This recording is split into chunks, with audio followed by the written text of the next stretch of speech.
ఒక హార్టికల్చర్ హబ్గా తయారు చేస్తా, ఒక ఇండస్ట్రియల్ హబ్గా తయారు చేస్తా, మీ ఆదాయాన్ని పెంచుతా. మీరు వేరే ప్రాంతానికి పోవాల్సిన అవసరం లేదు. వేరే ప్రాంతం నుంచి ఇక్కడికే ఉద్యోగాలకు వచ్చే పరిస్థితి నాదని మరొకసారి మీకు తెలియజేస్తున్నా. నిన్న మొన్న చూస్తే చాలా బాధ కలిగింది. ఈరోజు గ్రామాల్లో అంత మునిపి మీరు ఒకసారి చూస్తే గ్రామాల్లో అన్ని పనులు చేశాను. సిమెంట్ రోడ్లు, ఎల్ఈడి బల్బులు, మరుగుదొడ్లు, school building, panchayat building, anganwadi building అన్ని కట్టేస్తున్నాం. మిగిలింది మీ ఆర్థిక వ్యవస్థ మిమ్మల్ని పైకి తేవడం. ఈ సందర్భంగా మన మహానాయకుడు జగన్ ఉన్నాడా? కోడికత్తి పార్టీ. కోడికత్తి ఇంత, దానికి ఎంక్వైరీ ఇంత. ఎవరేశారు తమ్ముళ్ళు? దేశాన్ని కాపలాదారుడు ఒకడు ఉన్నాడు. ఈ దేశాన్ని కాపాడుతానంటూ దొంగలు కాపాడుతున్నాడు, నేర చరిత్రలో కాపాడుతున్నాడు. చెప్పిన మాట ఎప్పుడూ నిలబెట్టుకోలేదని అడుగుతున్న నరేంద్ర మోడీని. ఈ రాష్ట్రానికి రావాలంటే మీరు చేసిన నమ్మక ద్రోహానికి క్షమాపణ చెప్పి అప్పుడే ఈ రాష్ట్రానికి రావాలి తప్ప లేకపోతే మీకు అర్హత లేదు. విభజన హామీలు, ప్రత్యేక హోదా అన్ని మోసాలే. గట్టిగా అడిగితే మన మీద దాడులు. ED, income tax. తమ్ముళ్ళు, నేను భయపడతానా దాడులకి? తిరుపతిలో 2003లో 24 క్లేమోర్ మైన్స్ నా మీద పెట్టినప్పుడే నేను భయపడకపోతే ఈ నరేంద్ర మోడీ, ఈ కేసీఆర్ ఒక లెక్క తమ్ముళ్ళు అని మిమ్మల్ని అడుగుతున్నా. దుర్మార్గంగా పనిచేస్తున్నారు. చాలా బాధ చేస్తున్నారు కథలు చూస్తా ఉంటే. ఈరోజు మన రాష్ట్రంలో మీరు చూస్తే నరేంద్ర మోడీ, కేసీఆర్, జగన్మోహన్ రెడ్డి ముగ్గురు కలిసి మన రాష్ట్రం పైన దాడి చేశారు. ఇక్కడ తెలుగుదేశం పార్టీ గెలవకూడదు. ఎవరైతే జగన్మోహన్ ఉన్నాడో ఆయన వారికి అండగా ఉంటాడు.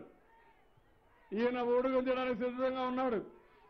తెలంగాణలో పైన కేసులున్నాయి, చాలా కేసులున్నాయి. జైలుకు పోకుండా ఉండడానికి కేసీఆర్కి దాసోహం అనే పరిస్థితికి వచ్చాడు. అదే బాధిస్తుంది. ఈరోజు చూడండి ఎంత దుర్మార్గం అంటే, పోలవరం పైన నిన్న కూడా సుప్రీంకోర్టు ఒకటేసి పోలవరాన్ని ఆపేయాలంటున్నాడు. ట్రిబ్యునల్లో శ్రీశైలం, నాగార్జున సాగర్ రెండు కూడా ఆయన కంట్రోల్లో పెట్టాలంటాడు. మూడోది మీరు ఒకసారి చూస్తే ఏదైతే ముచ్చుమర్రి నీళ్లు వచ్చేది, పోతిరెడ్డిపాడు, ఈ రెండు కూడా క్లోజ్ చేసేయాలి. రాయలసీమకు నీళ్లు ఇవ్వకూడదు, రాయలసీమకి అర్హత లేదు, రాయలసీమకి నీళ్లు హక్కు లేదని కొత్త వాదన తీసుకొచ్చాడు. ఆయన ఈరోజు జగన్మోహన్ రెడ్డి సపోర్ట్ చేస్తాడు. నేను అడుగుతున్నా, మీకు నీళ్లు కావాలన్నా వద్దా? ఏమమ్మా, నీళ్లు కావాలన్నా వద్దా? మళ్లీ పాత కష్టాలే పోతారా మీరు? అనంతపురం జిల్లాని ఎడారిగా మారనిస్తారా మీరు? నీళ్లు ప్రాణాధారం, నీరే ప్రగతి. నేను భగీరథ ప్రయత్నం చేశాను. భగీరథుడు ఒక నది తీసుకొస్తే కాటన్ ధర 3 బ్యారేజీలు కడితే మనం 62 ప్రాజెక్టులు కట్టి 5 నదులను అనుసంధానం చేసి బ్యారేజీలు కట్టి ఇంకో పక్క 140 నదులు కలిపాం. ఇది తెలుగుదేశం పార్టీ చేయబోయే పని, చేసిన పని. ఈ సమయంలో నేను మిమ్మల్ని అందరినీ ఈరోజు చూశారు.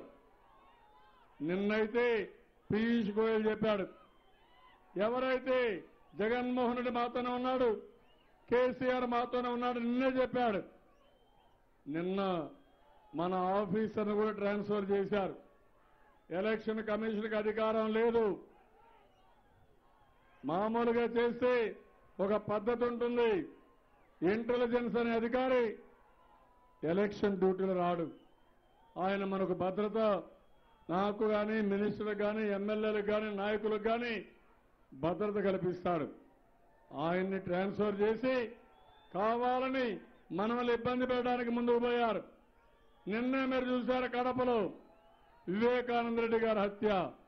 ఏం తమ్ముళ్ళు, ఈ హత్య ఎవరు చేశారు తమ్ముళ్ళు? వివేకానంద రెడ్డి ఫాలో అయ్యారా మీరంతా? చేలిపైకి ఎత్తండి, ఫాలో అవుతున్నాను వాళ్ళు. ఇది ఇంటి దొంగల పని అవునా కాదా? ఆ ఇంటి దొంగలు బయట వస్తారని ఇప్పుడు ఎస్పీని ట్రాన్స్ఫర్ చేశారు. అంతేకాదు కోర్టుకు పోయి అడుగుతున్నారు. ఏం జరిగిందో సిట్టు బయట పెట్టకూడదు, ఎంక్వైరీ చేయకూడదు, ఒకవేళ ఎంక్వైరీ చేసినా వాస్తవాలు బయట చెప్పకూడదని. తమ్ముళ్ళు, నేను అడుగుతున్నా, మళ్లీ ఇలాంటి వాళ్ళ అధికారానికి వస్తే మీ ఇంట్లో మీరు కాపరాలు చేయగలుగుతారా అని మిమ్మల్ని అడుగుతున్నా. స్వేచ్ఛగా ఉంటారా అని మిమ్మల్ని అడుగుతున్నా.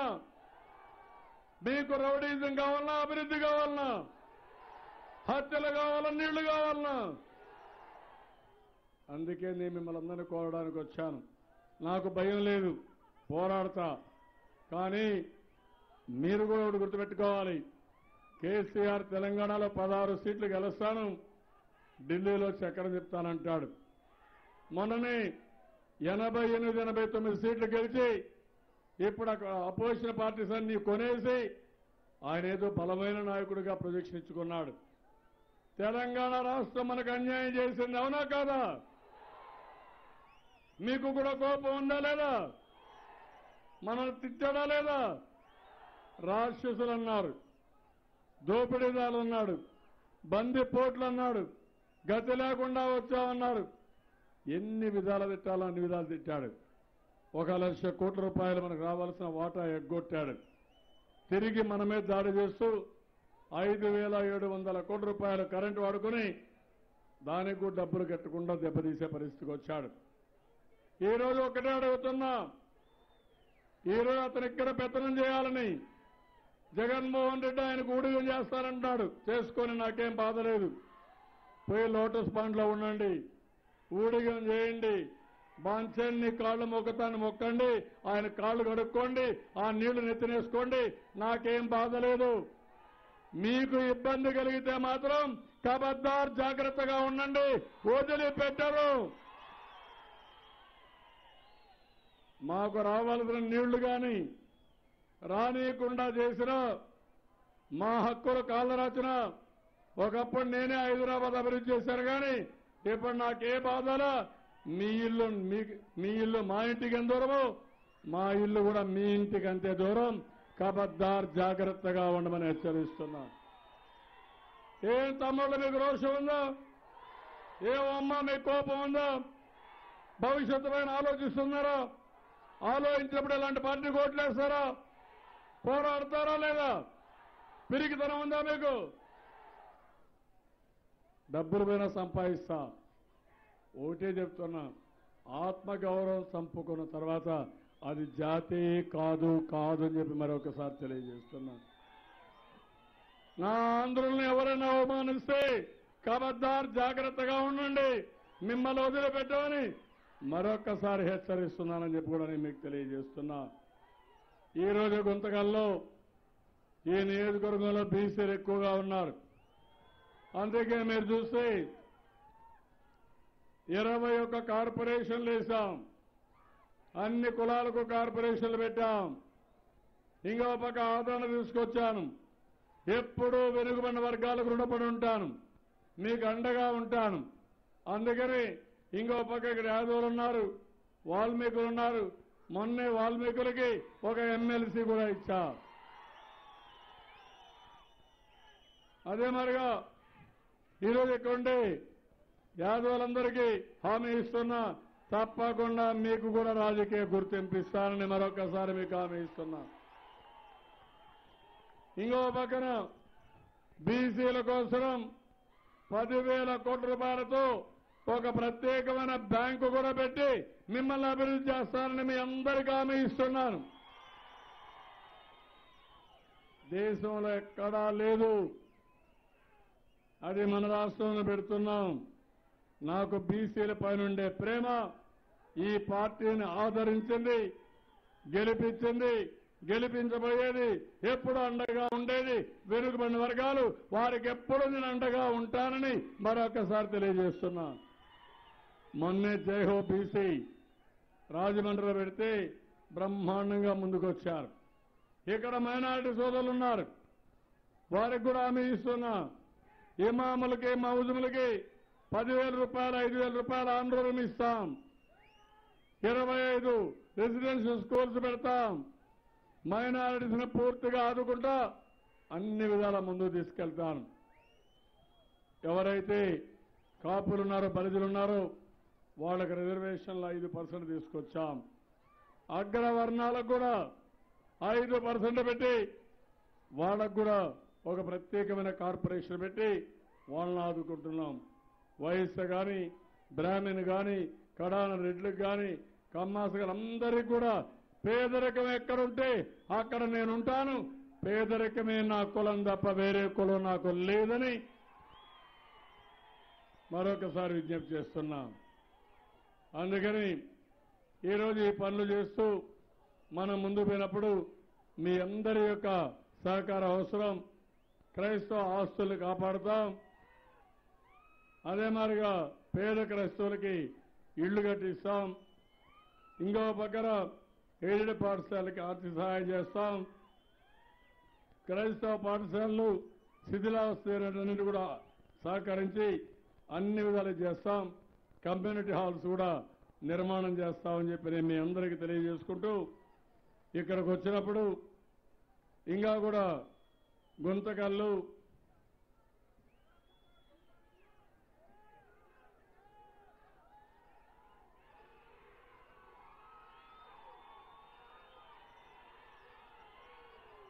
గుత్తి, పమిడి ప్రాంతాల్లో రాగులపాడు లిఫ్ట్ ఇరిగేషన్ ద్వారా తాగునీరు ఇమ్మన్నారు. ఇది శాంక్షన్ చేస్తామని చెప్పి తెలియజేసుకుంటూ 2 కోట్ల రూపాయలతో కేశవపురం స్లూయిస్ నుంచి పైప్ లైన్ ద్వారా పాతకోట చెరువుకి, వైటి చెరువుకి నీళ్లు ఇవ్వాలని ఇస్తాం. మైనారిటీ ప్రత్యేకంగా ఉండే పాలిటెక్నిక్ కళాశాల నిర్మాణం సత్వరమే పూర్తి చేయమన్నారు, చేస్తాం. గుంతకల్ నుంచి పమిడి ప్రాంతానికి నాగసముద్రం మీదుగా 2 వరుసల రహదారి 30 కోట్లు కావాలి, ఇది కూడా శాంక్షన్ చేస్తాం. కాస్పురం నుంచి గుత్తికి 36 కోట్లతో 2 వరుసల రహదారి కావాలి, ఇది కూడా శాంక్షన్ చేస్తాం. గుత్తిలో ఫైర్ స్టేషను, అదే మాదిరిగా డిగ్రీ కాలేజీ కావాలని ఇది కూడా ఇస్తాం. లెదర్ పరిశ్రమ పెట్టడం, ఇంకో పక్కన టెక్స్టైల్ పార్క్ కూడా ఏర్పాటు చేయమని కోరారు. తప్పకుండా ఇవన్నీ ఏర్పాటు చేయడానికి అన్ని విధాలా నేను ప్రయత్నం చేస్తానని చెప్పి తెలియజేసుకుంటూ ఇప్పుడు నేను అడుగుతున్న తమ్ముళ్ళందరినీ, కాకలో ఉన్నారా లేదా మీరు? కోపంగా ఉన్నారా లేదా మీరు? నరేంద్ర మోడీ మన మీద దాడి చేశారు, అవునా కాదా? కేసీఆర్ మన ఆస్తులు దోచుకోవడానికి వస్తున్నాడు, అవునా కాదా? వీళ్ళకు ఊడిగం చేయడానికి జగన్మోహన్ రెడ్డి సిద్ధపడ్డాడు. కబద్దార్ జాగ్రత్తగా ఉండమని హెచ్చరించాల్సిందిగా గట్టిగా చప్పట్లు కొట్టి జగన్మోహన్ రెడ్డిని ఓడిస్తాం. ఈయన నమ్ముకున్న బీజేపీ నాయకుల్ని, తెలంగాణలో ఉండే కేసీఆర్ని తప్పకుండా చిత్తుగా ఓడిస్తామని ప్రచన భూమిని ముందుకు పోవాల్సి కోరుకుంటూ ఇప్పుడు తమలో గట్టిగా చెప్పాలి. మీ ఓటు అంటే సైకిల్ కని ఢిల్లీ కనపడాలి, హైదరాబాద్ కనపడాలి. తమ్ముళ్ళు మీ ఓటు, అమ్మలారా మీ ఓటు, అయ్యలారా మీ ఓటు. తెలుగుదేశం జిందాబాద్, తెలుగుదేశం, తెలుగుదేశం, తెలుగుదేశం. ఎన్టీఆర్ అమర్ హై, ఎన్టీఆర్, ఎన్టీఆర్, ఎన్టీఆర్. పౌరుషతో చెప్పాలి. ఇప్పుడు ఎన్ని దాడులు చేసినా, మీరు ఎన్ని ప్రవర్తనలు చేసినా మమ్మల్ని లొంగ తీసుకోలేరు, కబద్దార్ జాగ్రత్తగా ఉండమని మా ఆత్మగౌరవాన్ని దెబ్బతీలేరు. నేను అందుకే అడుగుతున్నా, ఆత్మగౌరవాన్నంటే పిడికిలి బిగించి కాపాడుకుంటామని చెప్పాలి. ఆత్మగౌరవాన్ని ఆత్మగౌరవాన్ని ఆత్మగౌరవాన్ని నమ్మకమేనా? నమ్మమంటారా? మంచి మెజార్టీ ఇప్పిస్తారా? నేను ఒకటే చెప్తున్నా, రేపు రాబోయే రోజుల్లో 5 ఏళ్లు నేను చేసిన పనికి కూలిమ్మని మిమ్మల్ని అడుగుతున్నా. ఓట్ల రూపేణా ఆశీర్వదించమని కోరుతున్నా. ఆశీర్వదిస్తామని గట్టిగా చెప్పండి. మళ్ళీ 5 ఏళ్లు మీ సేవలో ఉంటా. అప్పుడు కూడా ఎవరు నన్ను గౌరవించారో వాళ్ళకు నేను అండగా ఉంటా. అవునా కాదా? ఎవరైనా సరే కృతజ్ఞతగా ఉండి వాళ్ళు కూడా అండగా ఉన్నప్పుడు వాళ్ళని కూడా గౌరవించాలి, ఆదుకోవాలి. తప్పకుండా చేస్తానని మరొక్కసారి హామీ ఇస్తూ అందరికీ నమస్కారాలు. జై హింద్, జై తెలుగుదేశం.